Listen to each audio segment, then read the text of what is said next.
Hola, ¿cómo están? Sean todos muy bienvenidos a Canal Sur o No Sur, Psicología Comunitaria desde el sur del mundo. En esta ocasión, en nuestro programa Humanos en Comunidad, tenemos una gran entrevistada. Nuestra entrevistada es Alicia Rodríguez Ferreira. Ella es psicóloga de la Universidad de la República de Uruguay, magíster en Psicología Social de la Universidad de Mar del Plata. Además, realizó un doctorado en la Universidad de Buenos Aires en Ciencias Sociales. La profesora presenta un gran número de libros y publicaciones y actualmente se desempeña en la docencia en la Universidad de la República de Uruguay, específicamente en Psicología Comunitaria y Psicología Social. Bueno, sin más preámbulos, vamos con la entrevista. Hola, bueno, como les comentaba, estamos en la entrevista Humanos en Comunidad en el canal Sur o No Sur, junto a la profesora Alicia Rodríguez Ferreira, ¿cierto?, que nos acompaña desde Uruguay en esta ocasión. Profesora, ¿cómo está? Muy bien, ¿qué tal, Carlos? Muchas gracias por la invitación. Un gusto estar en esta conversación. Y un saludo a todos y a todas quienes nos vean, nos escuchen.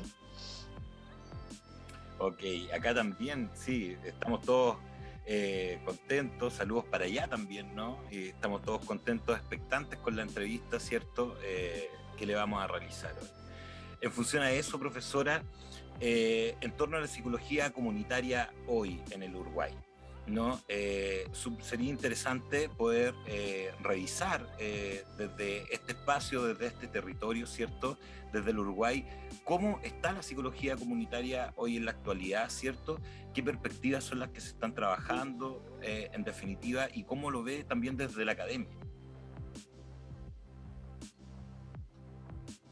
Bien, bueno, a ver, quizás para contextualizar un poquito, previo a responder esta pregunta, podemos comentar algunas particularidades del desarrollo de la psicología comunitaria, ¿sí?, acá en Uruguay, y también algunas particularidades que hace que tengamos, por decirlo de alguna manera, la psicología comunitaria que tenemos, o la forma de pensar la psicología comunitaria que tenemos aquí en nuestro país.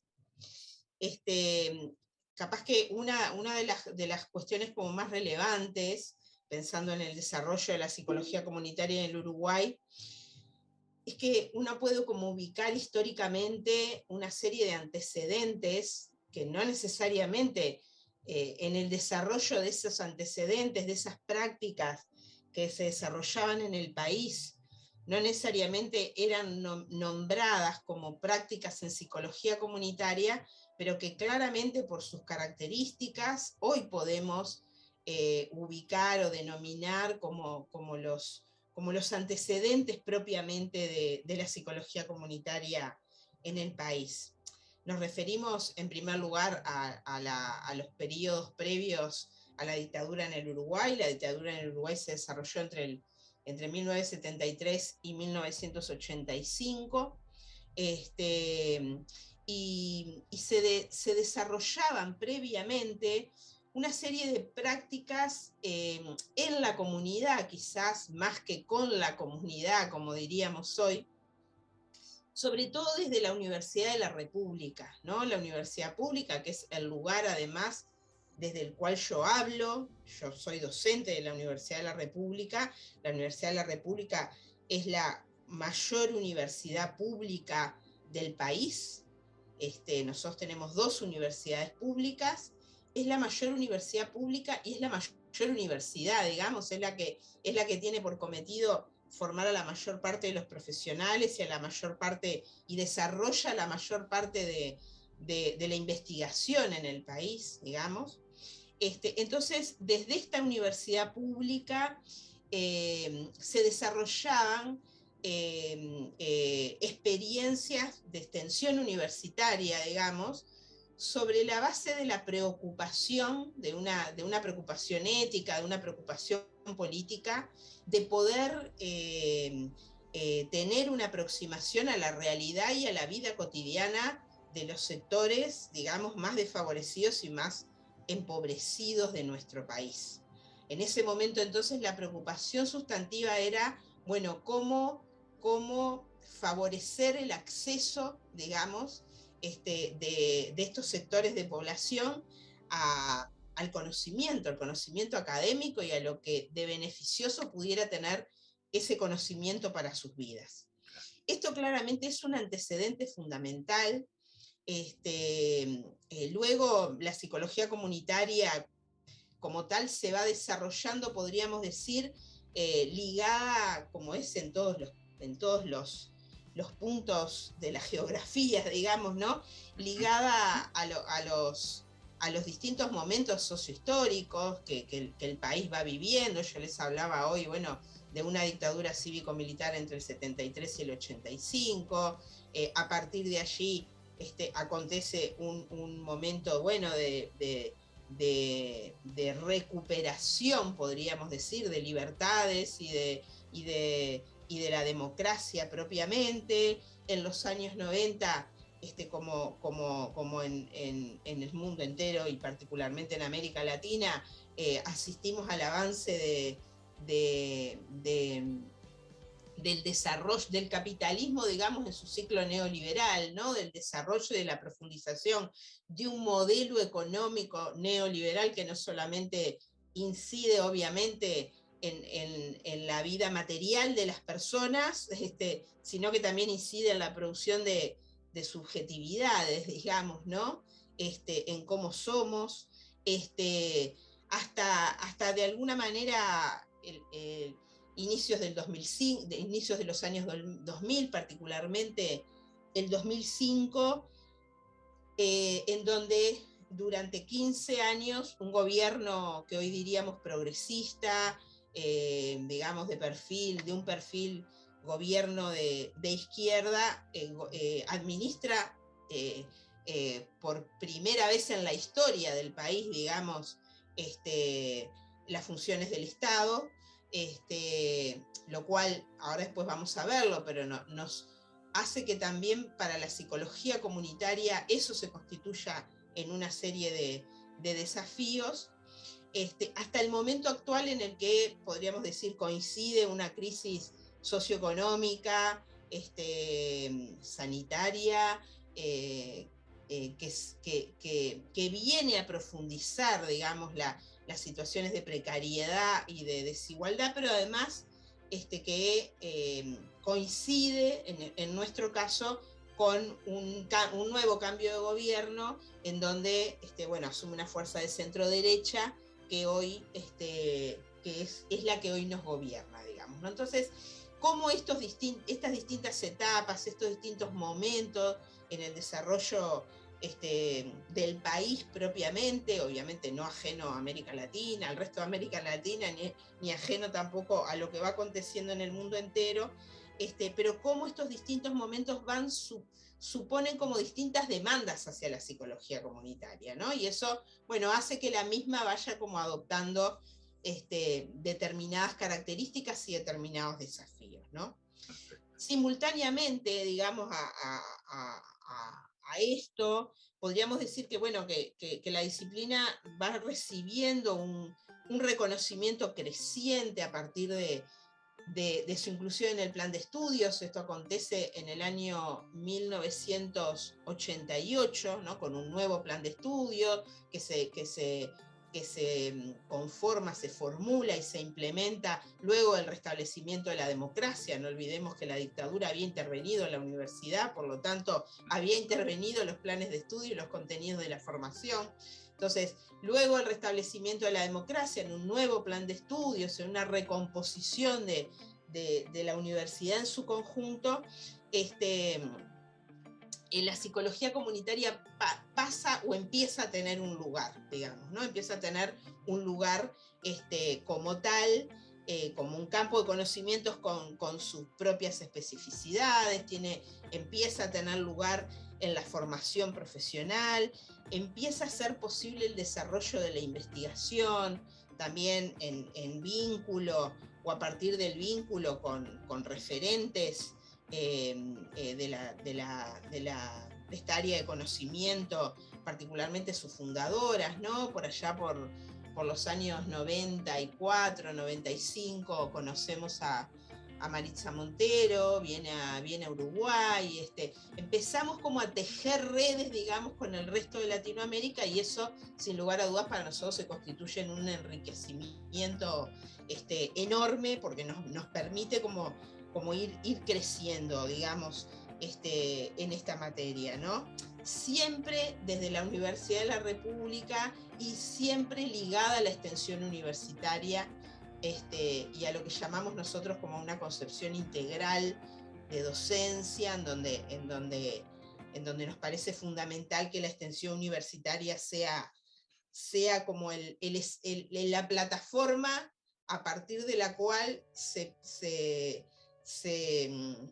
produzcan conocimientos, que las preguntas propiamente para la producción de conocimiento surjan a partir de los problemas cotidianos de la gente, digamos, y a partir o en cuyo ámbito también se desarrolla la formación profesional en una relación directa con esos problemas.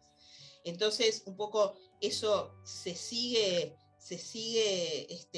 teniendo lugar, hasta que, bueno, va teniendo un creciente reconocimiento también a nivel del ejercicio profesional propiamente dicho, sobre todo también a partir como de la diversificación de este ejercicio profesional, ¿no?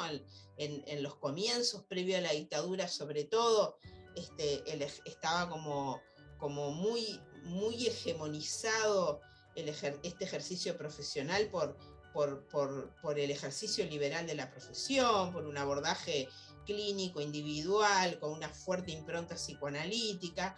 A lo largo de todos estos años, la propia inserción y el mercado laboral, digamos, profesional en su conjunto empieza a diversificarse, y con esa diversificación también, digamos, articula muy bien la psicología comunitaria, porque empezamos a ver la psicología en ámbitos en que antes no estaba. Entonces, bueno, crecientemente empieza a tener como un mayor reconocimiento también en el medio,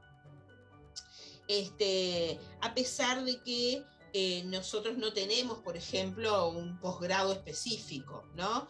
Estamos incorporados a los posgrados que tiene la Facultad de Psicología, particularmente él tiene una maestría en Psicología Social, tiene un doctorado en Psicología, y bueno, y ello permite estar en ese nivel de formación, pero no tenemos una diplomatura, una especialización, un posgrado específico que diga o que pueda decir, bueno, aquí hay psicólogos o psicólogas comunitarios. Lo que tenemos son profesionales que trabajan desde una perspectiva, podríamos decir, de la psicología comunitaria en distintos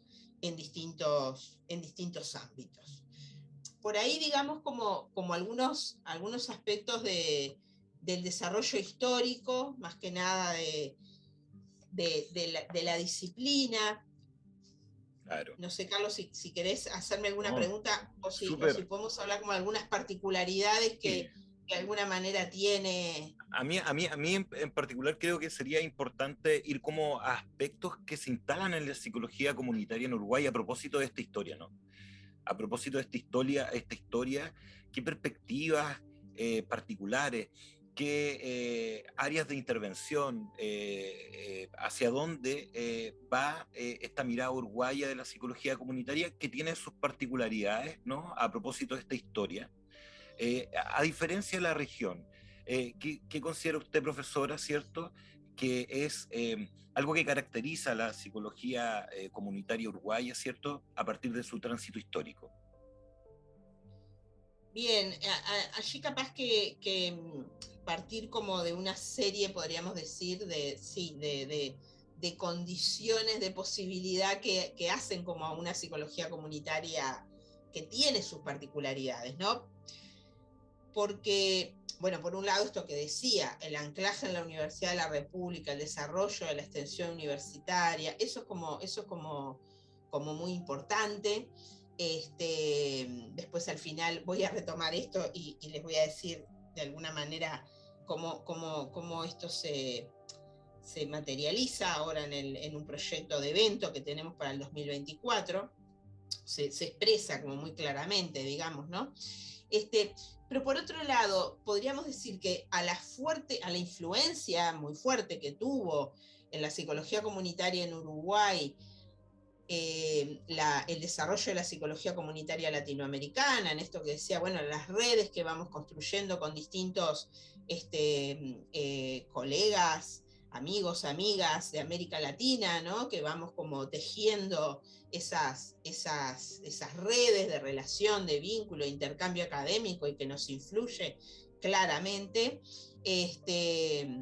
Hoy nombraba a Maritza Montero, podría nombrar a los intercambios con Esther Wiesenfeld, podría nombrar los intercambios con Irma Serrano, con Euclides Sánchez, o sea, tuvimos la suerte, digamos, de contar con el aporte de estos colegas, de estas colegas que han sido fundadoras, digamos, de la psicología comunitaria en América Latina, ¿no?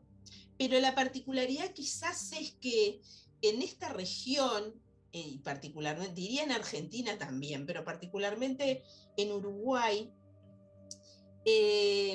no podemos desconocer, digamos, que aquella psicología social que se venía desarrollando previamente, no es la psicología social que capaz, con la cual de alguna manera la psicología comunitaria en América Latina intenta romper, ¿no? Una psicología con una psicología social fuertemente influenciada por los países del norte, podríamos decir, ¿no? Experimentalista, con un carácter positivista.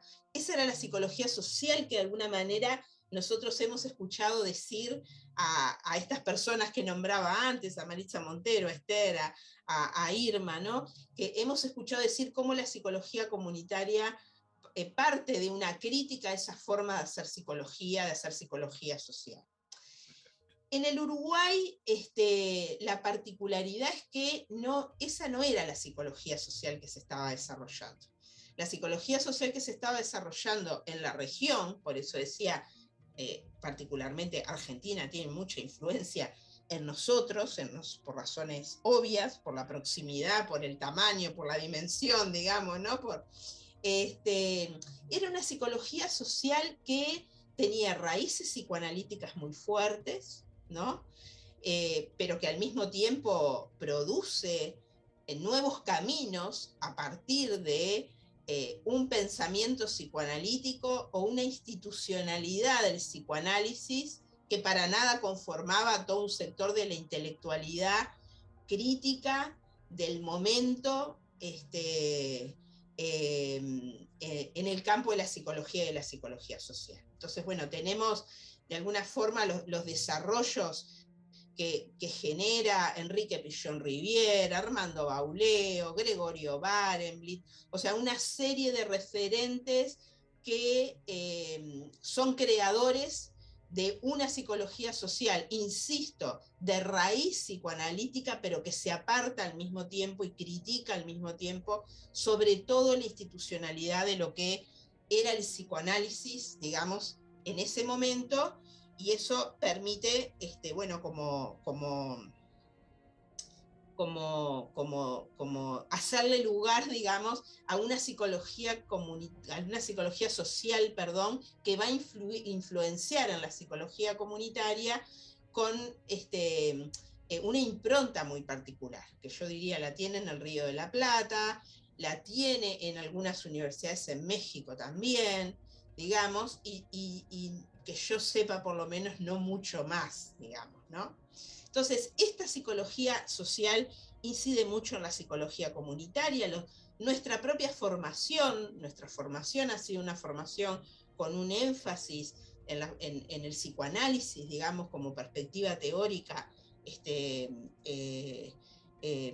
para pensar, digamos, el sujeto. Entonces, eso inevitablemente luego de alguna manera se expresa, por más que luego vayamos tomando distintos caminos, se expresa. Por ejemplo, nosotros no hablamos tanto de necesidades de las comunidades como de construcción de demanda en el vínculo con las comunidades, ¿no? Cuando hablamos de los procesos de intervención y las formas de iniciar y de fundar unos procesos de intervención, ¿no? De alguna manera eso hace el empleo de la escucha, de esas cuestiones que hemos aprendido, digamos, propiamente de una escucha clínica, pensando en la clínica ampliada, ¿no? El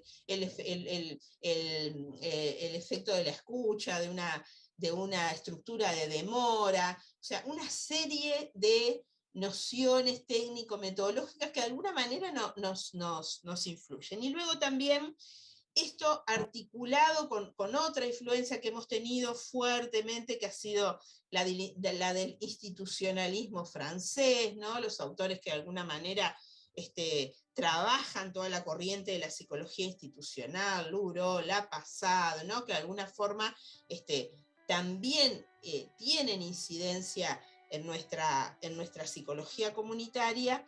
Y por otro lado también en relación con esto, las propias corrientes filosóficas postestructuralistas, digamos, ¿no?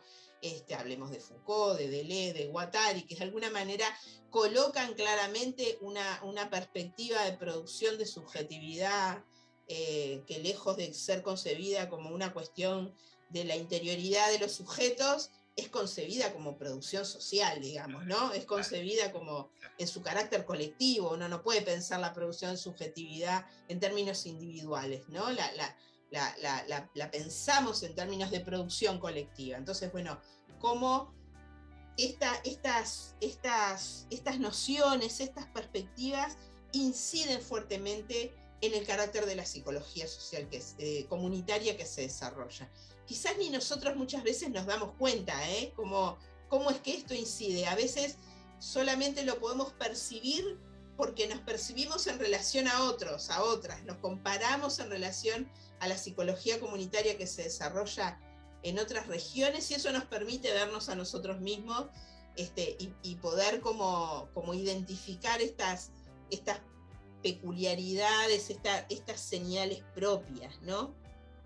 Por otro lado, también hay toda otra raíz. Yo venía hablando ahora de la psicología comunitaria y su raíz en la psicología social, digamos, ¿no? Pero también hay una raíz que esto coincide con otros países de la región, y no solo de la región, pero también tiene sus particularidades, que es la raíz ligada al campo de la salud, y particularmente ligada a los desarrollos de la psicología de la salud, digamos, ¿no?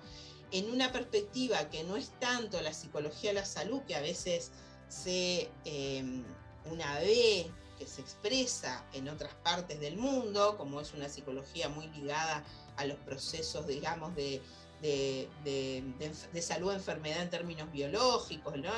Todas las corrientes psicosomáticas y demás, no esa psicología de la salud, sino más bien una psicología de la salud allí como con fuerte influencia de los desarrollos de Enrique Saforcada en Argentina, por ejemplo, de los desarrollos de Francisco Morales Calatayud en Cuba, de una psicología sanitaria, que lo que plantean fuertemente es que la salud es una producción social. La salud se produce en la vida cotidiana, la salud se produce en la relación que se establece entre las instituciones prestadoras de salud y la población, digamos, ¿no? La salud se produce en los intersticios de la sociedad, y bueno, y luego allí también la influencia de la atención primaria en salud, la influencia, digamos, de los procesos o los modelos de desmanicomialización, ¿no? Como, bueno, también toda una línea allí que por el cual, o que tiene continuidad en una psicología comunitaria que también tiene sus particularidades en ese sentido. Y por último, dos cositas más, nada más como también ligada a esto que preguntabas, Carlos, bueno, como qué características tiene el hacer de la psicología comunitaria acá. Y uno no puede dejar de considerar acá que nosotros somos un país, por un lado, a diferencia de otros países en América Latina fuertemente occidentalizado, un país cuya población indígena fue exterminada a partir de quien fuera el primer presidente de la República, digamos, en nuestro país, por allá por 1830 y algo, fue exterminada materialmente, digamos, ¿no? Fueron los indígenas, fueron engañados, vilmente engañados y asesinados, digamos, por estas fuerzas, digamos, que operaron en esa dirección, pero también uno podría hablar de un exterminio de la memoria en algún sentido, ¿no? También como de una desmemoria en relación a nuestros orígenes, que también juega o opera fuertemente en nuestro país. Entonces, la realidad de nuestro país en ese sentido, de nuestras raíces, en los pueblos originarios, más allá de que fueron pueblos originarios muy distintos en su cultura, en su lenguaje, en su forma de vida, muy distintos a las de otras zonas de América Latina,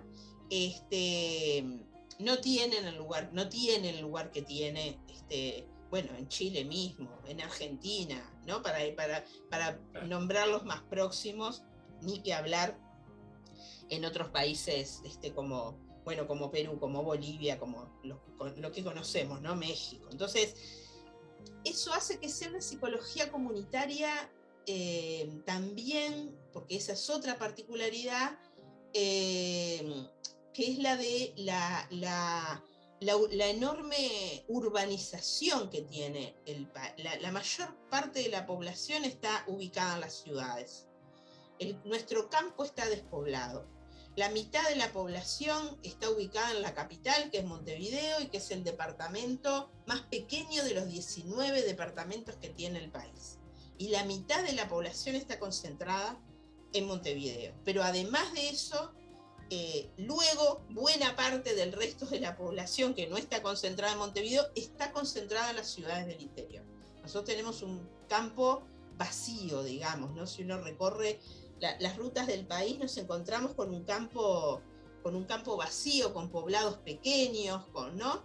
Entonces, eso también le da una impronta muy, muy importante a la psicología comunitaria, que es esa impronta urbana, digamos, ¿no? De abordaje sobre todo de los problemas urbanos o ligados a la urbanización. No quiere decir con esto que no existan líneas de trabajo vinculados al mundo rural, a la ruralidad, a las nuevas ruralidades, ¿no? Que también es todo un fenómeno. Pero bueno, pero predominantemente es una psicología comunitaria urbana. Y por último, también expresar que esa también es una particularidad que nos damos cuenta cuando intercambiamos con otros y otras colegas, es el tema del lugar que tiene el Estado en nuestra historia. Uruguay fue un país históricamente, a los comienzos del siglo XX, digamos, en donde operó un gobierno que instaura un estado de bienestar relativamente de avanzada y consolidado para lo que eran los estados de bienestar en América Latina, para lo que eran los estados de América Latina, sobre todo, instala un estado de bienestar avanzado, y esas son huellas que de alguna manera quedan y se sostienen. Entonces, el Estado tiene una fuerte presencia en la vida de las organizaciones, de los colectivos, de la sociedad en su conjunto. Tenemos una relación muy ambivalente, digamos, con las estructuras gubernamentales o con el Estado también en términos de concepción, porque por un lado adoptamos una posición crítica cuando pensamos o cuando concebimos al Estado como garante de la reproducción capitalista, digamos, ¿no? Que interviene para regular ese conflicto que se genera entre los intereses de acumulación del capital y las desigualdades y que eso produce. Entonces el Estado interviene para regular de alguna manera esos conflictos, para amortiguarlos, pero también hay una exigencia y una demanda permanente del Estado de que sea el garante de los derechos, digamos, del acceso y del ejercicio de los derechos fundamentales de la población. Entonces, tenemos una relación muy ambivalente, lo que incluso en un Estado con una fuerte impronta liberal y neoliberal como es el gobierno actual, digamos, incluso no podemos hablar de un Estado ausente. Hablamos de un Estado con estas características, ¿no? Hablamos de un Estado con estas características que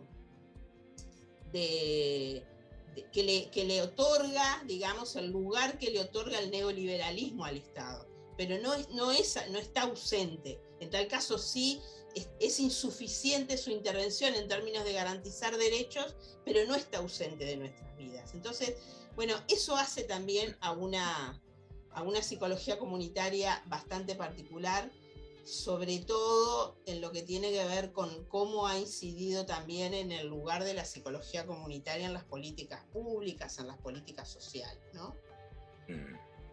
Qué potente la vuelta, y claro, hay muchos elementos súper específicos de Uruguay. Me quiero detener un poquito en esto que planteaba profesora del abordaje teórico de la psicología social, y en particular lo digo como docente también desde acá, qué importante es el piso epistemológico desde donde estamos para poder llegar a la comunitaria. Claramente esta psicología como más positivista, más experimental, esta psicología social, yo creo que dificulta mucho el generar análisis posteriores tan potentes de Paulo Freire, el poder visualizar a Martín Baró en su potencia, el poder, que está en completa contradicción con esas lógicas experimentales gringas, y también al mismo tiempo estos autores que usted coloca en el tapete y que tienen que ver con esta influencia argentina y uruguaya, ¿no? Que tiene que ver con Foucault, que tiene que ver con Deleuze, con Guattari, con Derrida. O sea, hay una gama de estructuralistas y postestructuralistas que generan una visión súper importante para después llegar a la comunitaria. Me hace mucho sentido. Acá por lo menos del sur estamos tratando de hacer ese aguante con esos autores. Así que es algo súper potente y creo que viene de allá también. Hay mucha, como bien decía usted, ¿cierto? Hay mucha gente de Argentina y de Uruguay que colocan en valor esta psicología social más crítica en esos términos. Bueno. No es fácil, no, una cosa nada más, Carlos, porque no es un diálogo sencillo, digamos, ¿no? Sobre todo también por las características de la psicología comunitaria que viene de otros lugares. Entonces, hacer dialogar, digamos, las distintas psicologías comunitarias no es tarea sencilla, digamos, ¿no? La vivimos en nuestra cotidianeidad. Claro, lo vivimos en la cotidianidad. Pero me hace mucho sentido. Creo que es más fácil entender de repente la lógica del poder de Foucault y pensarle y darle vuelta un semestre antes a eso para poder llegar a la relación oprimido-opresor de Paulo Freire. Creo que hay una conexión de alguna manera, ¿no? Bueno, estamos en la entrevista Humanos en Comunidad en el canal Sur o No Sur, en esta ocasión con la profesora Alicia Rodríguez Ferreira, indagando elementos de la psicología comunitaria uruguaya. Hemos revisado un poco la historia y hemos visto estos matices, estas particularidades, ¿cierto?, que tiene Uruguay desde el hacer su psicología comunitaria.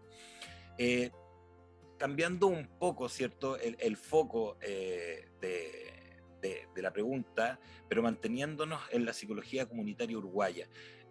Nos gustaría, profesora, tal vez profundizar un poco en la relación que tiene la psicología comunitaria uruguaya con las políticas públicas. Terminaba la última respuesta comentando, ¿cierto?, la importancia del Estado en Uruguay, ¿no? Esta relación que por momentos ha sido, al parecer, mucho más complementaria con la ciudadanía, en otros momentos un poco más esquiva, pero que siempre aparece como un elemento súper potente la figura del Estado, ¿cierto?, en la historia del Uruguay. Desde esa perspectiva, nos gustaría que nos comentara un poco cuál es la relación entre la psicología comunitaria uruguaya y las políticas públicas en ese mismo país. ahí está, como tú decís, de alguna manera lo que decía antes, ¿no? Vinculado tanto ahí está, como a las características del lugar del Estado en nuestro país, como a este proceso que también se fue generando en términos de, decía hoy, como de diversificación del ejercicio profesional de los psicólogos, de las psicólogas en su conjunto, digamos, y sobre todo a partir del 2005, en donde, como hoy comentaba, por primera vez en la historia, luego de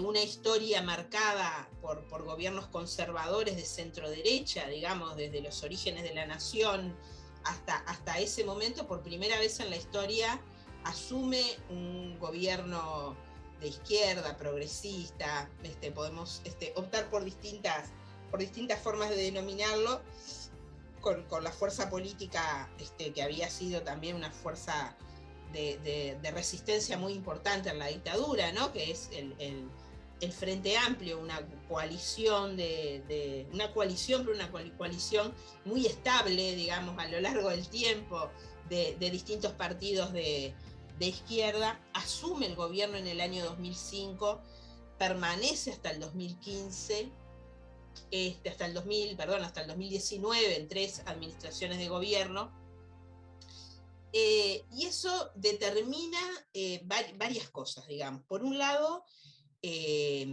por las propias políticas sociales, digamos, que esta administración de gobierno, que estas administraciones de gobierno intentan instalar o reinstalar, digamos que hay esfuerzos explícitos y hay esfuerzos importantes en términos como de fortalecer un carácter, esto que decía hoy, ¿no? De un estado de bienestar, de un estado protector, fortalecer la trama protectora, digamos, del Estado en términos de derechos. Eso hace que se profundice en el plano de las políticas sociales, digamos, y eso hace también que se profundice en el plano de las políticas sociales desde una concepción que, diríamos, nos resultaba como muy solidaria a lo que la psicología comunitaria planteaba, ¿no?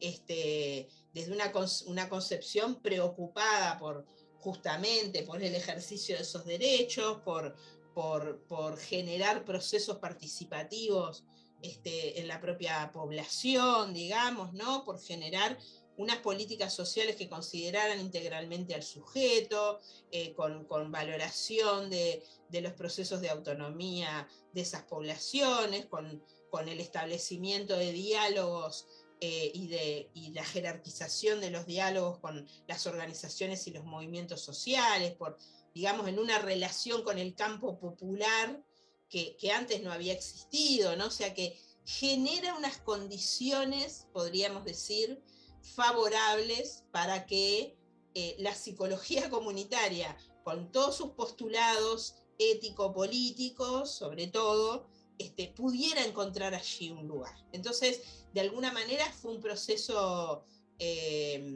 además de que se amplía muchísimo la posibilidad de trabajo de los psicólogos y las psicólogas en las políticas sociales.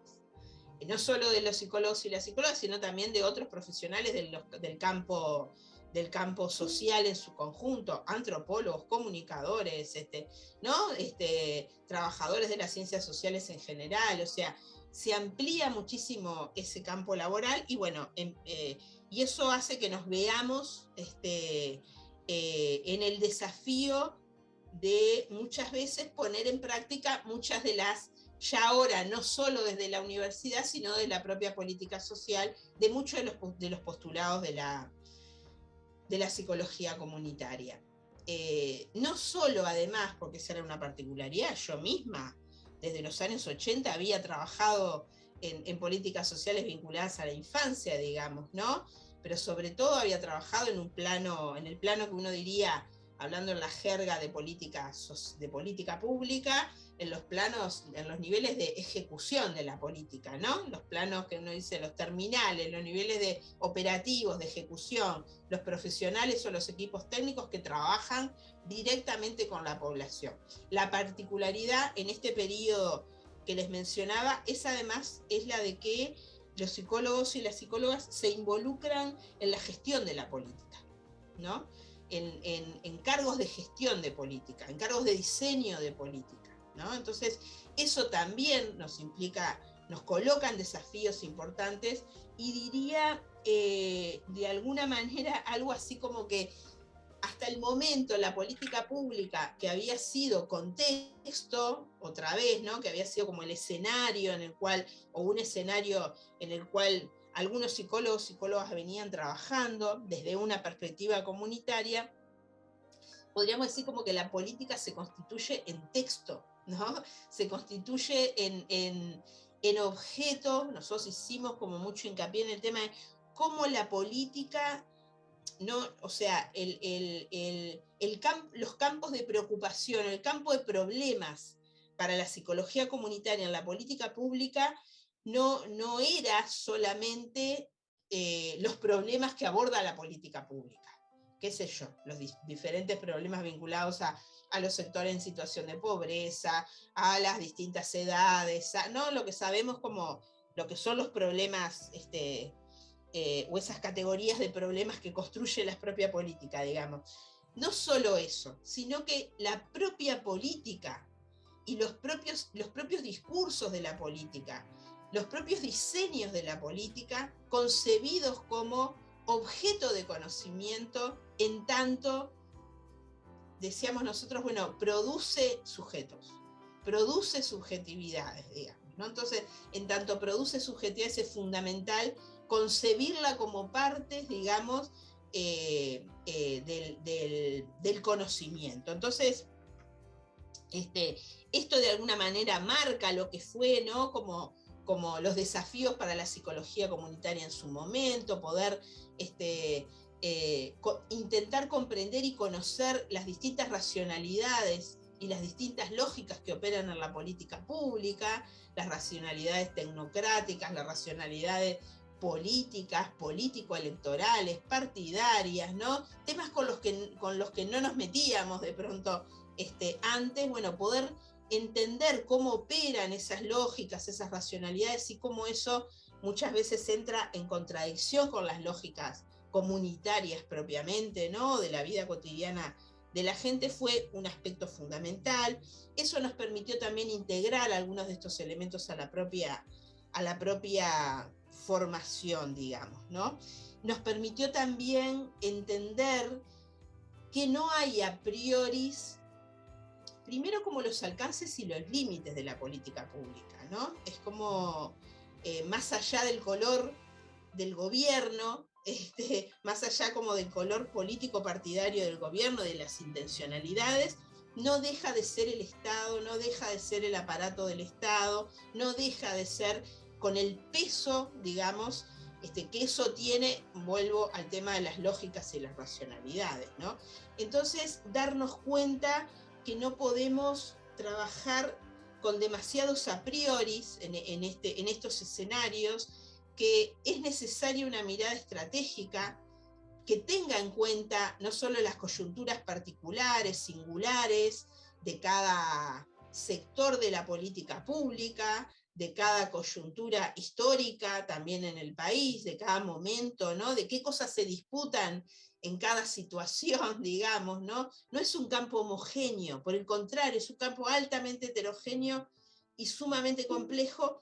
No es lo mismo el psicólogo o la psicóloga que trabaja en ese lugar terminal, operativo, integrando un equipo de trabajo, que trabaja en territorio con determinada población, que aquel que está en el lugar del diseño y la gestión, que aquel que está trabajando en el campo de la política pública, pero contratado por una organización no gubernamental, porque esa política está tercerizada. Entonces, ¿cómo la mirada estratégica de qué es lo que la posición, digamos, esas distintas posiciones que los colegas, que los psicólogos, psicólogas podemos tener, hace que necesitemos esa mirada situacional, digamos, situada para poder analizar cómo los alcances y las limitaciones de lo que es posible hacer en cada coyuntura. La política pública somete, bueno, el propio Jaime Alfaro y muchos más en Chile nos han enseñado acerca de las tensiones y las contradicciones de la psicología comunitaria en el campo de las políticas sociales. Yo siempre digo, bueno, es una paradoja pretender que desde las políticas públicas y sociales se promueva la participación. Por supuesto que es mucho mejor que se promueva que se obture, digamos, ¿no? Pero es una paradoja en términos de que promover la participación, si es una participación genuina, supone promover o favorecer o dejar que ocurra, no obturar, digamos, procesos de autonomía y de autodeterminación de la gente. Y supone que en los procesos de autonomía y autodeterminación de la gente es muy posible y es muy probable que se instalen procesos de conflicto con el gobierno, digamos, ¿no? Entonces, bueno, ¿cómo se opera desde ahí? Desde el lugar de la política pública, ¿no? Entonces, bueno, ¿cómo es un campo que nos somete a contradicciones, a contradicciones muy importantes, ¿no?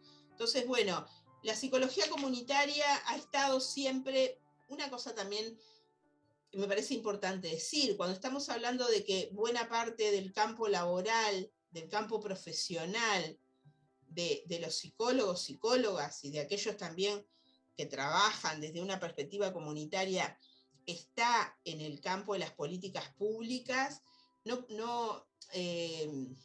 bueno, eso es una realidad, no la podemos desconocer. Me puede gustar más o menos, claro, puedo estar más o menos de acuerdo de que ese sea un escenario que pueda generar cambios, pero es el escenario, ahí es ver a los profesionales como trabajadores también, ¿no? Y como trabajadoras. Si una ve, no sé si lo compartís, Carlos, pero si una ve lo que fue el desarrollo de las distintas perspectivas de una psicología social crítica en América Latina, como es la psicología de la liberación, la psicología política y la psicología comunitaria por los años 70, podríamos decir que la psicología comunitaria es la que se profesionalizó más, digamos, ¿no? En el sentido de que se constituyó en un campo de ejercicio profesional. Entonces, bueno, también tenemos que poder analizar este asunto, digamos, del desarrollo de la psicología comunitaria en términos de cuáles son los campos profesionales que permiten que los psicólogos y las psicólogas tengamos ingresos para vivir, digamos, ¿no? O sea, desarrollemos trabajo. Entonces me parece que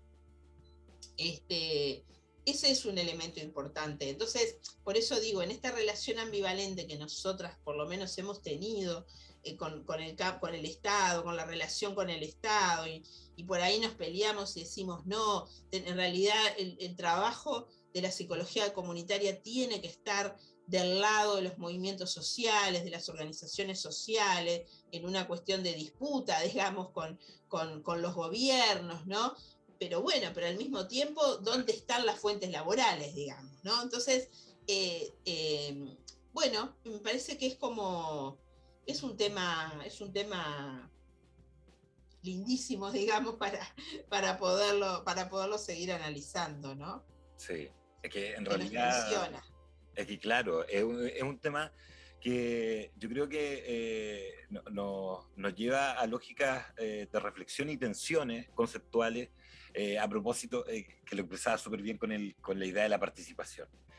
Pero hay un montón de conceptos ahí que quedan dando vueltas, ¿cierto? El tema de la autonomía, el compromiso, qué vamos a entender por comunidad, o sea, hay un montón de temas que están en tensión en esta relación, pero claro, la psicología comunitaria también tiene que pragmatizarse, tiene que lograr funcionar, tiene que generar también una lógica de alguna manera administrativa para poder existir en las praxis, ¿cierto? En las cotidianidades. Así que, o sea, es un temazo. Como bien decía usted acá en Chile, la profe Alba Zambrano, el profe Jaime, están metidos en este tema de las tensiones con las políticas públicas.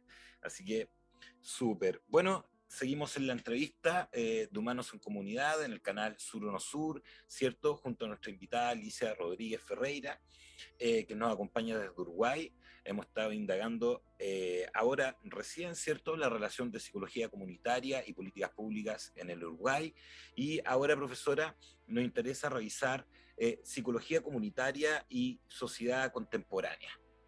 ¿Qué relación ve usted, ¿cierto?, entre la psicología comunitaria y la sociedad contemporánea, que ha ido cambiando bastante? Hay distintos hechos ontológicos que construyen a la comunitaria con matices completamente distintos dependiendo del país, ¿cierto? Pero, como bien decía usted, la salud mental comunitaria, a partir de la antipsiquiatría, a partir de las prácticas antimanicomiales, entre los 50 y los 60 empieza a aparecer en distintas partes. Por otro lado, los procesos de dictadura generan una comunitaria un poco independiente, es cierto, autónoma en muchos casos, pero con respecto a la sociedad contemporánea, ¿qué relación constituye usted, cierto, entre psicología comunitaria y esta sociedad actual, profesora? Bien, a ver, quizás ahí, como muy modestamente y muy humildemente, digamos, como intentar dar cuenta de algunos trazos, ¿no? De esta sociedad contemporánea, ¿no? Porque, claro, si sobre todo en términos, o lo que nos preocupa, es como una psicología comunitaria que surge en los años 70 en América Latina, con lo que era América Latina en ese momento, ¿no? En términos, en cuanto a tanto en lo sociopolítico, América Latina y el mundo, ¿no? Claro. Tanto en términos sociopolíticos, como en términos epistemológicos, podríamos decir, ¿no? Porque en términos sociopolíticos, bueno, claro, eran momentos eran momentos de grandes revueltas, ¿no? Hoy hablamos de la dictadura, bueno, la dictadura en Uruguay, la dictadura en Argentina, la dictadura en Chile, ¿no? Con un gobierno socialista que se instala eh, previamente, ¿no? Digamos, o sea, eran momentos en donde las utopías de un mundo distinto estaban ahí, estaban a la vuelta de la esquina, digamos, ¿no? La revolución cubana, Nicaragua, qué sé yo, ¿no? La revolución sandinista en su momento, ¿no? Que uno lo ve hoy y es como que le viene un escalofrío, ¿no? Pero entonces era una América Latina y era una intelectualidad también muy pujante, muy crítica de las formas de hacer, no solo psicología, sino de las formas de hacer economía, ciencias sociales en general, teología, ¿no? Surgen como educación, era un momento como de mucha ebullición, esta cuestión como del cuestionamiento de la perspectiva eurocéntrica y el propósito de crear teorías desde el sur, digamos, crear nuestras propias conceptualizaciones, ¿no? O sea, parece que era como un momento muy... pero claro, el mundo ha tenido cambios enormes, ¿no? De los años 70 hasta la actualidad, nada más que decir como lo que implicó para todos nosotros la caída del socialismo real, digamos, ¿no? O sea, como la hegemonización aún mayor del capitalismo, los procesos de globalización, ni que hablar todo lo que ha tenido que ver con los avances, los desarrollos, no sé si avances en algunos casos, en otros no, pero el desarrollo, para no ver la temporalidad y la noción de desarrollo en términos de progreso y en términos lineales, ¿no? Pero lo que ha implicado los desarrollos tecnológicos, ¿no? En cuanto a las formas de comunicación que instala, ¿no? A la lógica que instala, o sea, una serie de cambios que nos nos interpelan, nos interpelan. América Latina sigue siendo el continente más desigual del mundo. La crisis, digamos, y los problemas sociales que fundamentaron la emergencia de la psicología comunitaria siguen existiendo, se han profundizado, eso no cabe ninguna duda, o sea que la vigencia de la psicología comunitaria está allí, pero claro, vivimos en un mundo distinto, ¿no? Entonces, a nosotras particularmente, en este sentido, por ejemplo, una de las mayores interpelaciones, y esto aconteció trabajando en un barrio de Montevideo, en un barrio popular de Montevideo, es una cuestión como muy, muy próxima, desde la extensión universitaria justamente, ha sido cómo estas experiencias, cómo este trabajo en donde nos encontramos con territorios fragmentados o aparentemente fragmentados, porque ese es todo un tema, con subjetividades fragmentadas también, como con esta construcción social que hacen las personas acerca de que nosotros quienes vivimos acá tenemos muy poco que ver con los que viven de la calle para el otro lado, ¿no? O sea, como esta, por eso decimos subjetividades fragmentadas, que no quiere decir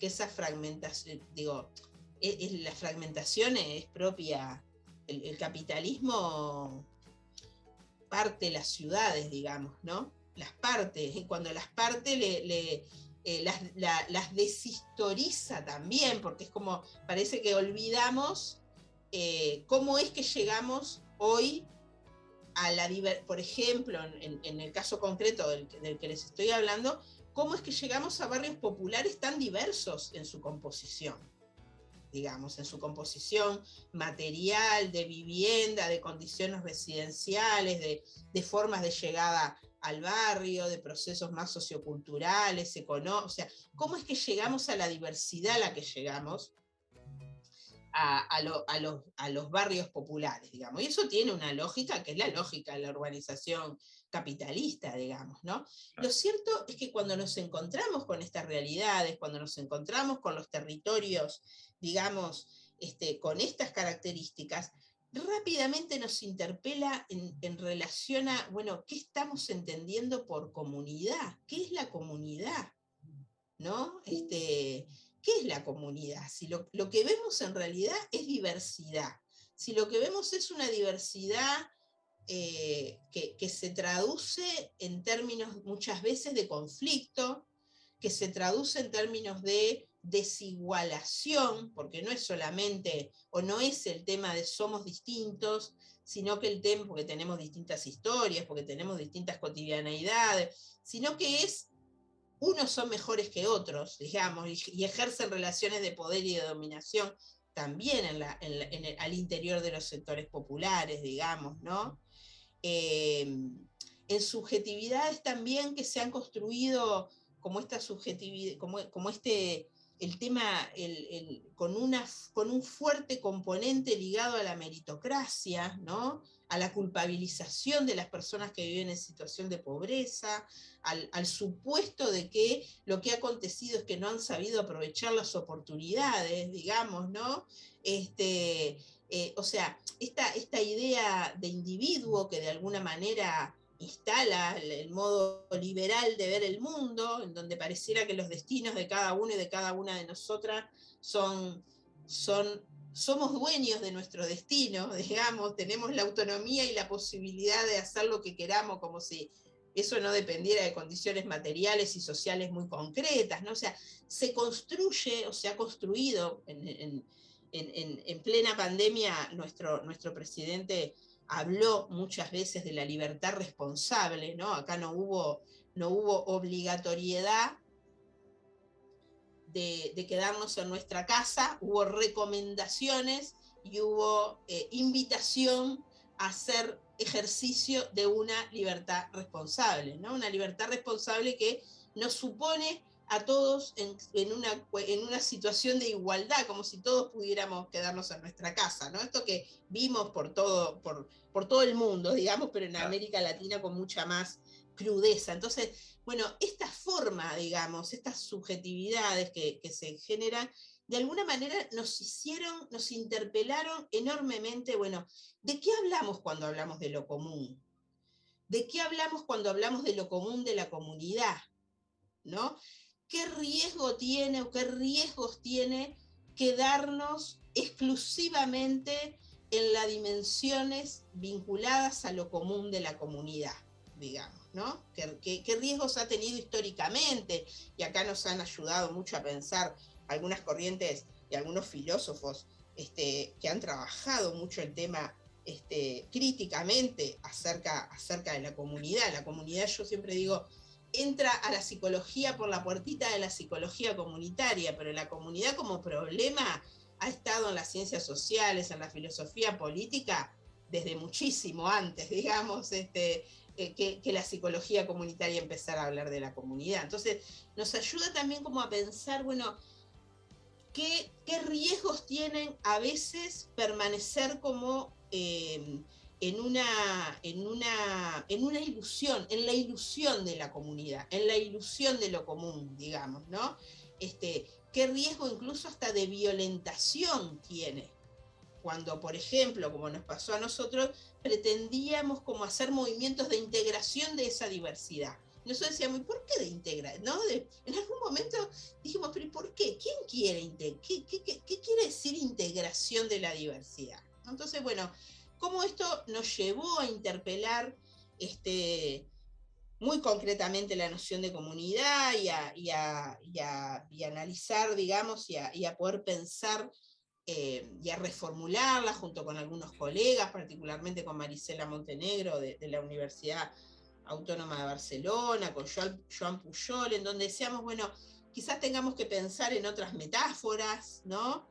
Para pensar la idea de comunidad, no necesariamente en metáforas que hagan hincapié en lo común, sino que hagan, que pongan énfasis en la diversidad, digamos, y en tal caso como en una articulación de la diversidad, pero sosteniendo la potencia de la diversidad cuando es posible que esa diversidad no se ponga de manifiesto en términos de desigualdad y de relaciones de dominación, digamos, ¿no? Entonces, bueno, ahí es que hablábamos más como de una metáfora rizomática, digamos, ¿no? Claro. Entonces, bueno, eso, me parece como que la sociedad contemporánea, ni que hablar la tecnología, esta forma de comunicación que nos interpela en cuanto a, bueno, hay comunidades virtuales, ¿qué quiere decir? ¿No?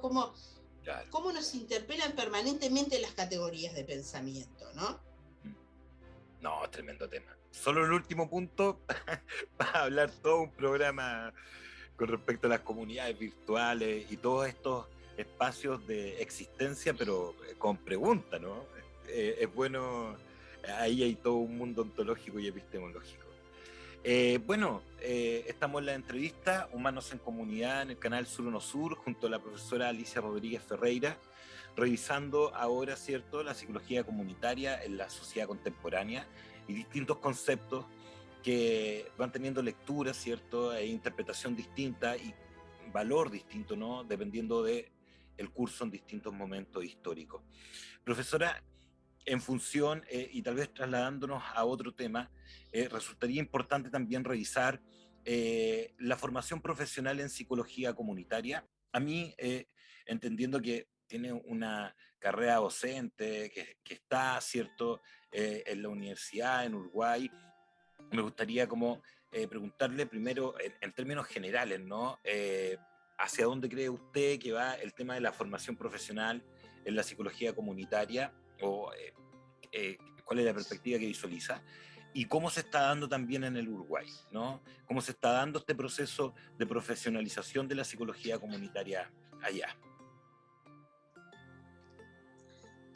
Bueno, a ver, ahí capaz que yo colocaría como, me parece que hay distintas dimensiones de análisis. Creo que voy a tocar solamente 2 de esas dimensiones de análisis, ¿no? Okay. Podríamos decir una más optimista y una más pesimista. Claro, quizás a ver, en términos como yo desde el principio estoy hablando de la Universidad de la República, del carácter que tiene la universidad pública, esta universidad pública en Uruguay. Somos un país muy pequeño, de 3 millones y poco más de habitantes. Por lo tanto, también tenemos pocas universidades. Fueron los años 90 en donde empezaron a aparecer las universidades privadas, salvo la Universidad Católica, que es una universidad bastante más antigua, digamos, pero no es casual que por la neoliberalización aparecen las universidades privadas. Nosotros solemos también valorar mucho de nuestra universidad pública su carácter gratuito, su carácter de libre ingreso, digamos, no hay prueba de ingreso, ¿no? Cualquier persona que termine sus estudios secundarios puede ingresar a la Universidad de la República. Solamente en dictadura, cuando yo ingresé a la Universidad de la República, tuve que dar una prueba, digamos, ahora no es así. Así todo, la accesibilidad de los jóvenes, de todas aquellas personas que podrían estar, no porque tenga que ser el único camino a realizar, pero todas aquellas personas que estarían en condiciones de ingresar a la Universidad de la República, estamos lejos de una cuestión como realmente de democratización de la enseñanza superior en el Uruguay, ¿no? Estamos muy lejos, a pesar de esto que estoy diciendo de la gratuidad, libre ingreso y demás, ¿no? Nos enorgullecemos mucho también de que es una universidad cogobernada, nos enorgullecemos también y ahí viene quizás la parte, no sé si por lo menos propositiva, en cuanto a qué es lo que hemos aprendido durante este tiempo. Yo hablaba desde el comienzo de la extensión universitaria y hablaba desde el comienzo también de nuestra concepción de integralidad, ¿no? Que es integralidad de funciones, extensión, producción de conocimientos, enseñanza, como procesos que tienen que desarrollarse en forma simultánea, ¿no? Pero también integralidad en términos de que hoy por hoy está más que demostrado que no podemos pensar los problemas si no es interdisciplinariamente o transdisciplinariamente, y si no es también en una concepción de relación democrática entre los distintos saberes, ¿no? Pensemos todo lo que son los desarrollos de Boaventura de Sousa Santos, cuando habla de las epistemologías del sur, ¿no? Y la necesidad de realmente visibilizar saberes que nos muestran otras formas de relación con la naturaleza, otras formas de concepción de lo comunitario, por ejemplo, ¿no? Otras formas de concepción de lo que es la salud, ¿no? O sea, parece una serie de estos saberes que han estado invisibilizados y que bueno, que es necesario considerar en procesos formativos que permitan, digamos, como desarrollarse en estos escenarios en donde esta articulación sea posible, ¿no? Eso es una concepción como nosotros trabajamos, de hecho, en equipos interdisciplinarios, en determinados territorios, en este caso de Montevideo, en determinados espacios, y desde allí, digamos que sobre esa plata, ¿no? Desarrollando acciones de intervención, de trabajo con las organizaciones del barrio en función de lo que van siendo sus procesos particulares, digamos, y sus problemas particulares, y sobre esa plataforma sobre la que los estudiantes de grado, incluso de posgrado, transitan para poder formarse. Al mismo tiempo estamos hablando de procesos que es imposible hacerlo con la totalidad de los estudiantes. Hoy estamos hablando de una matrícula en la Facultad de Psicología de más de 3.000 estudiantes este último año. Una matrícula, ¿no? O sea, los que ingresaron. Tenemos Impresionante. unos 12.000 estudiantes en toda la facultad. Entonces, imposible, digamos, con problemas presupuestales además, ¿no? Todo esto que sabemos, imposible como desarrollar esta forma de docencia y de procesos formativos con la totalidad de los estudiantes. No obstante lo cual, y para la psicología comunitaria esto es, para la formación en psicología comunitaria esto es fundamental. Cuando yo digo, bueno, no podemos pensar la producción de conocimientos, si no es, o sea, la investigación u otras formas de producción de conocimientos, si no es desde la extensión universitaria, estamos hablando de investigación-acción, digamos, estamos hablando de formas de pensar los procesos de producción de conocimientos desde las intervenciones que desarrollamos, ¿no? En trabajos participativos, digamos, ¿no? Entonces, para la psicología comunitaria esto es fundamental. Entonces yo diría, bueno, es como que tenemos la convicción de que es de esta forma que es necesario, de esta manera, sobre estas plataformas que es necesario formar, desarrollar procesos formativos en psicología comunitaria. Tenemos la contradicción y las limitantes de que eso es muy difícil con estas condiciones presupuestales de la universidad pública y los contextos de numerosidad que tenemos, en relación a los cuales decimos qué suerte, que son muchos, porque queremos que sean muchos y muchas, pero bueno, al mismo tiempo nos desafía en términos de nuestros dispositivos pedagógicos, digamos, ¿no?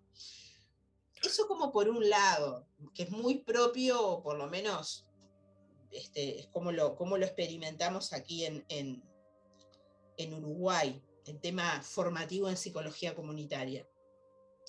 Pero hay otro asunto que también me parece, y ese cala hondo también, que me parece que nos involucra a todos quienes trabajamos en la academia, que es el tema como de qué academia estamos hablando, ¿no? Claro.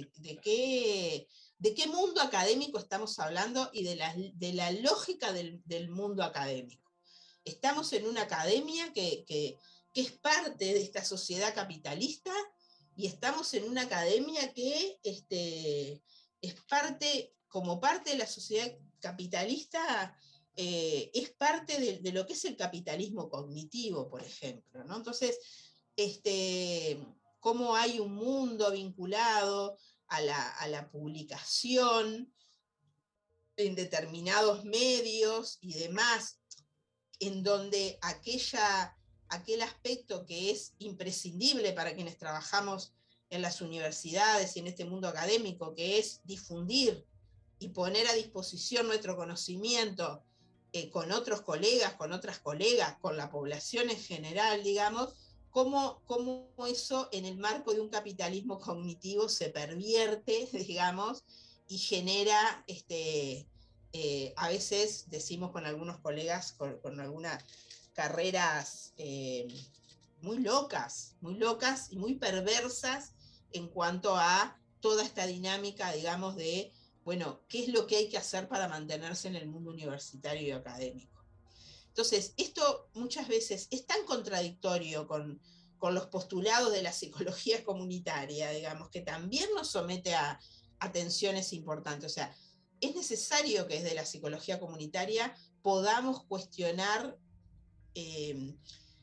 estos contextos en los que nosotros y nosotras estamos y somos lo que somos a partir de, ¿no? de esos contextos. Es fundamental que podamos pensar, bueno, ¿y cómo democratizamos hacia la interna de nuestras universidades el conocimiento? ¿Y cómo trabajamos con las relaciones de poder y con la desigualdad que opera, o las desigualdades de distinto tipo que operan al interior de las universidades? No solo las desigualdades en términos, podríamos decir, de situación, qué sé yo, por ejemplo, soy una docente de grado 5, que es el máximo grado en la Universidad de la República, y además tengo una dedicación exclusiva, lo cual me ubica en una situación privilegiada desde el punto de vista de los ingresos, digamos, aquí en Uruguay, en relación a docentes que están ingresando a la carrera docente y que tienen cargas horarias muy bajas, y que tienen grado, ¿no? Y cómo entonces, cómo la desigualdad está instalada también en la academia, digamos, y cómo operan las relaciones de género, ¿no? La violencia vinculada, las violencias vinculadas a las relaciones a las relaciones de género, a las relaciones vinculadas a los orígenes étnicos. Bueno, qué sé yo, las universidades no son ajenas al capitalismo. Entonces, si nosotros no podemos trabajar, digamos, con estos planos, con estas dimensiones dentro de nuestros propios contextos, difícilmente podamos hacerlo en relación a las comunidades. Entonces yo creo que esos son los grandes desafíos, ¿no? Me parece, ¿qué tipo de eventos hacemos? ¿Qué características tienen los eventos de la psicología comunitaria? ¿Qué coherencia o no, qué grados de coherencia existen entre las formas de organización de nuestros eventos, de nuestros encuentros, con lo que decimos acerca de lo que es la psicología comunitaria? Entonces, bueno, me parece que son enormes los desafíos que tenemos en ese plano, ¿no? No sé si respondí, Carlos, a la pregunta, pero... Completamente, profesora. La mirada en el proceso formativo y, bueno, la cantidad de matrículas, impresionante, ¿qué puedo decir? Impresionante la cantidad de matrículas. Bueno, estamos en el canal Sur o No Sur, en nuestro programa Humanos en Comunidad, junto a la profesora Alicia Rodríguez Ferreira, revisando, ¿cierto?, la psicología comunitaria, principalmente en Uruguay, también una mirada desde Latinoamérica, y estábamos detenidos en la formación profesional en psicología comunitaria, ¿cierto? Bueno, ya entrando en tierra derecha en la entrevista, nos gustaría también recoger su opinión, ¿cierto?, sobre la psicología comunitaria hoy. Pero no solo en esta mirada que lógicamente tiene, ¿cierto?, del Uruguay, sino que de la psicología comunitaria, ¿cierto?, en el amplio sentido de la palabra, en la región, ¿cierto?, en el mundo. ¿Qué perspectiva tiene usted en particular, profesora, sobre la psicología comunitaria en la actualidad?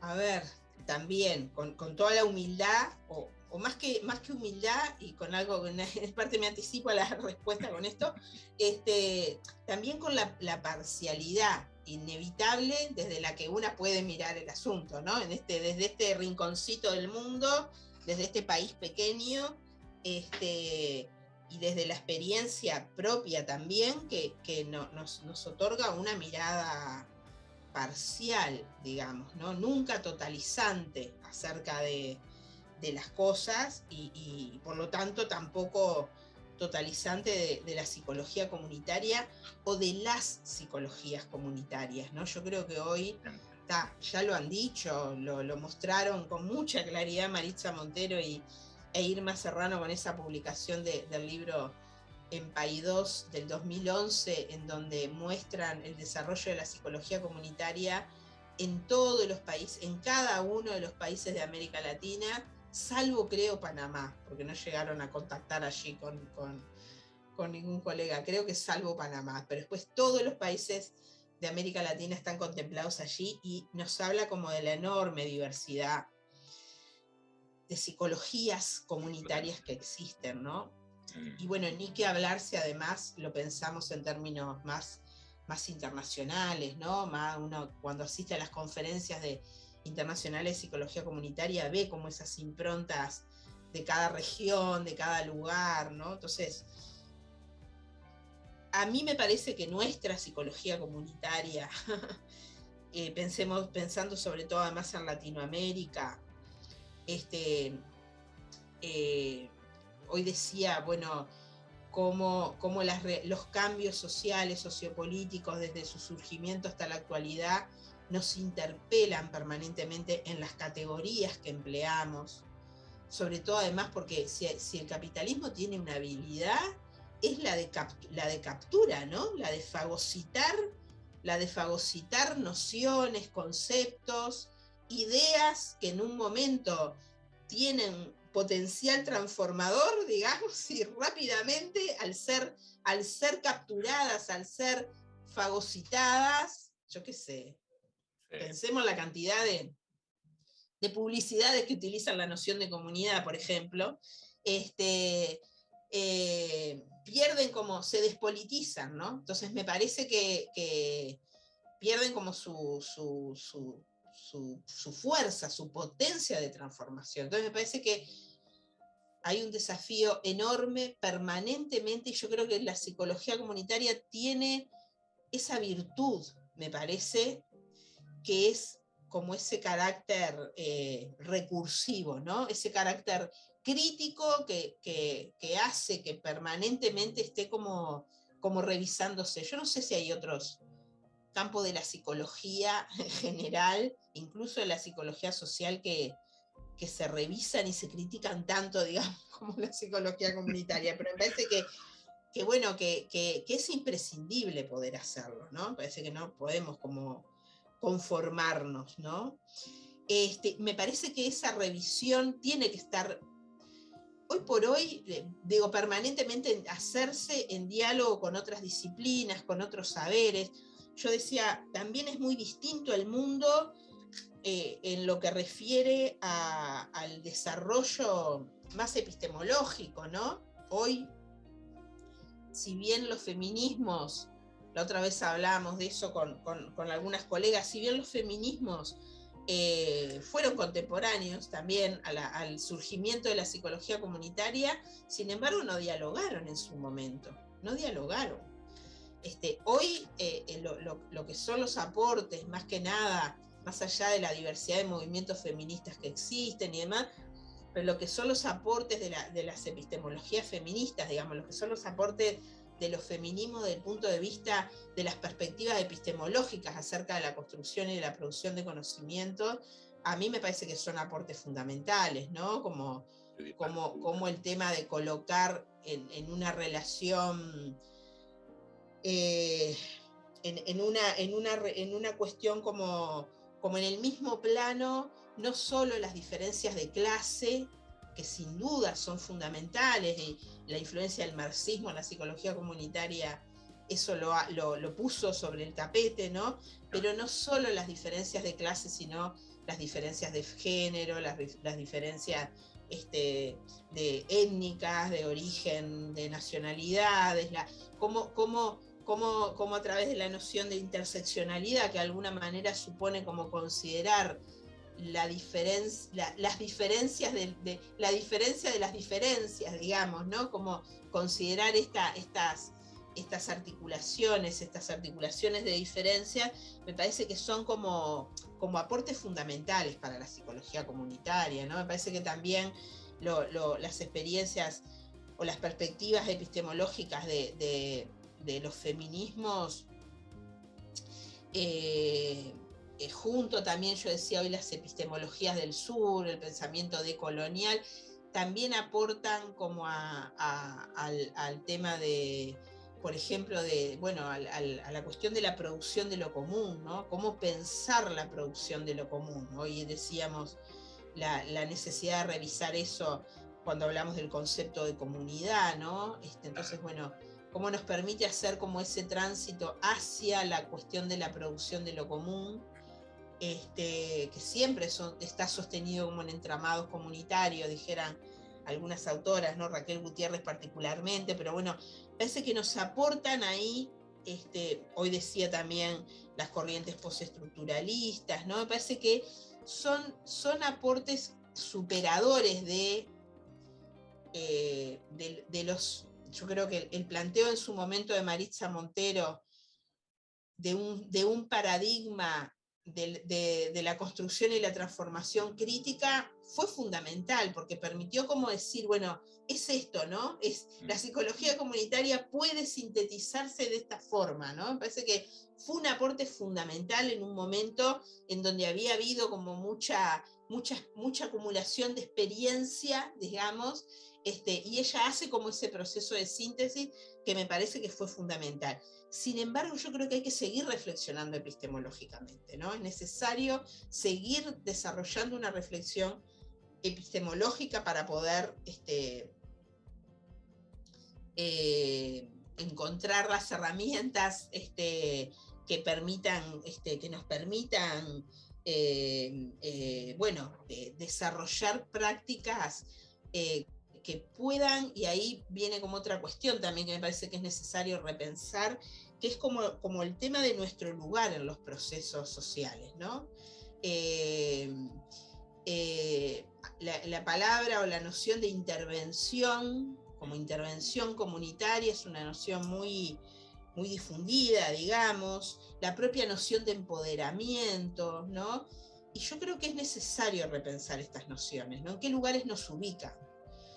Nosotros por lo menos cada vez más decimos, bueno, se trata de intervenir en procesos como, ¿no? O se trata de acompañar procesos, ¿no? Esta noción de agente externo, agente interno no deja de seguir planteando, más allá como de las pretensiones de horizontalidad que tiene, no deja de seguir planteando como una dicotomía entre lo externo y lo interno, ¿no? Entonces, ¿cómo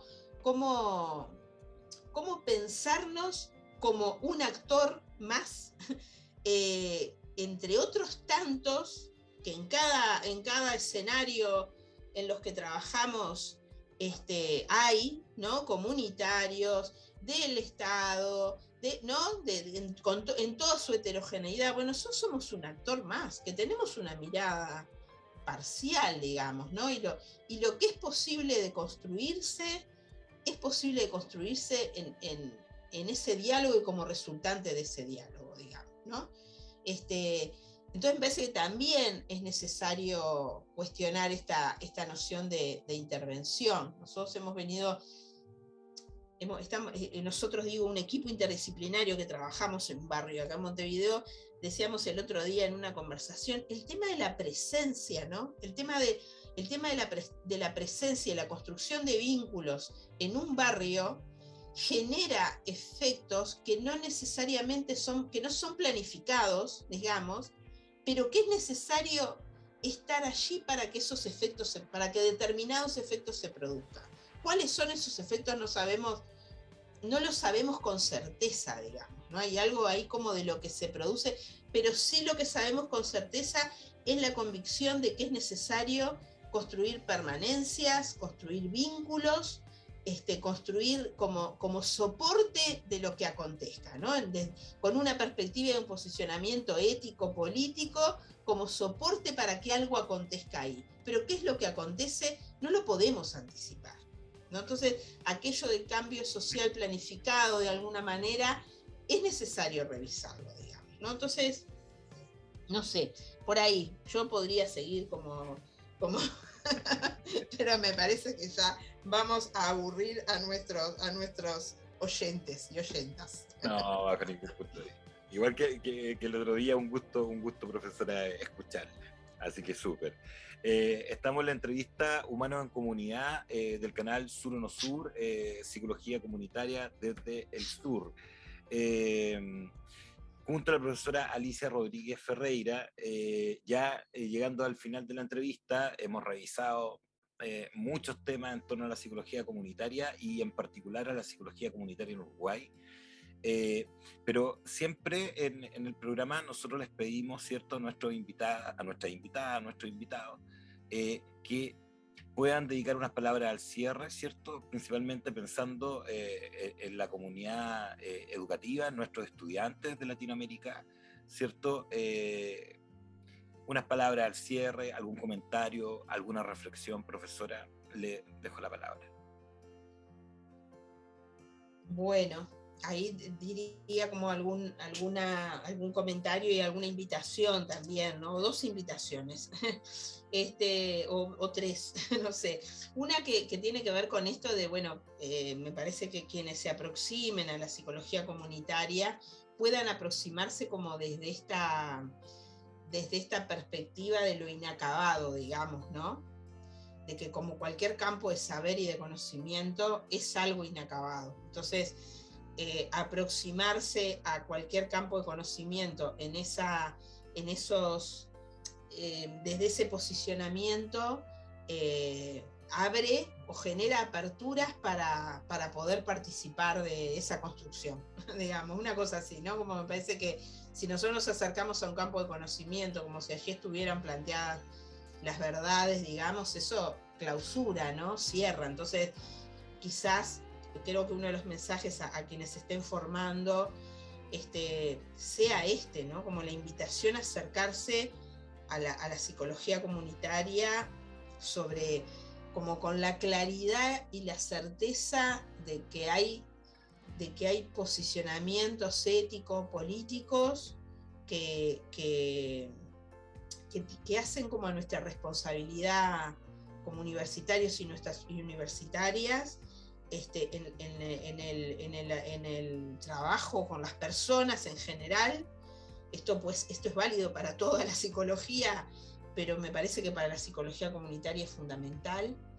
O sea, que tenemos mucha responsabilidad en cuanto a las categorías que empleamos, a los efectos de las categorías que empleamos. Tenemos mucha responsabilidad, no solo en lo que hacemos, sino también en lo que decimos, en lo que, ¿no? En cómo pensamos, en la forma de pensar tenemos mucha responsabilidad. Entonces me parece que es necesario como acercarse con esos pilares éticos y políticos fundamentales a un campo de conocimientos inacabado. Por lo tanto, una invitación a seguir construyendo ese campo de conocimientos, ¿no? Sobre todo pensando en las nuevas generaciones, digamos, ¿no? Que también pueden pensar desde otros lugares a los que podemos pensar personas de mi edad, digamos, ¿no? Entonces, parece que también es como bien interesante hacer lugar a esa diversidad. Y por otro lado, otra invitación, que es, bueno, la de las puertas abiertas de nuestra Universidad de la República, a recibirles en programas de movilidad y en programas de desarrollo de parte de la formación también, en algún tipo de pasantía que se pueda realizar. Tenemos varios programas de movilidad y convenios, digamos, que nos pueden permitir que los estudiantes chilenos o de otros países transiten temporariamente por nuestro país y por nuestra universidad para hacer para conocernos y para conocernos mutuamente, digamos, ¿no? Intercambiar, o sea que eso también es una invitación siempre abierta, nos ayuda mucho cuando vemos otras realidades, digamos, ¿no? Hoy decía, ¿no? Nos permiten mirarnos como en un espejo y vernos mejor también a nosotros mismos.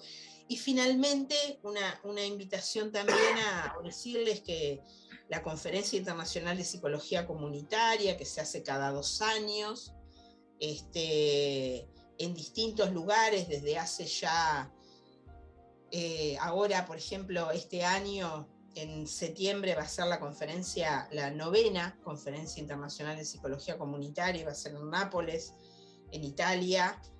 Se ha hecho en distintos países de América Latina, se ha hecho en distintos países de Europa, se ha hecho en África también, en Australia el año pasado, aunque fue virtual, pero bueno, estaban los compañeros australianos estaban ahí liderando la conferencia. Decirles que en el 2024 va a ser en Uruguay, entonces están gratamente invitados e invitadas a visitarnos a propósito de lo que va a ser la 10ª Conferencia Internacional de Psicología Comunitaria en el 2024, que además, y por todo lo que dije antes, además de ser la Conferencia Internacional de Psicología Comunitaria, va a ser un encuentro de experiencias sociocomunitarias en extensión universitaria. Por esto que antes decía de la relación íntima, digamos, que ha tenido la psicología comunitaria con la extensión. Así que,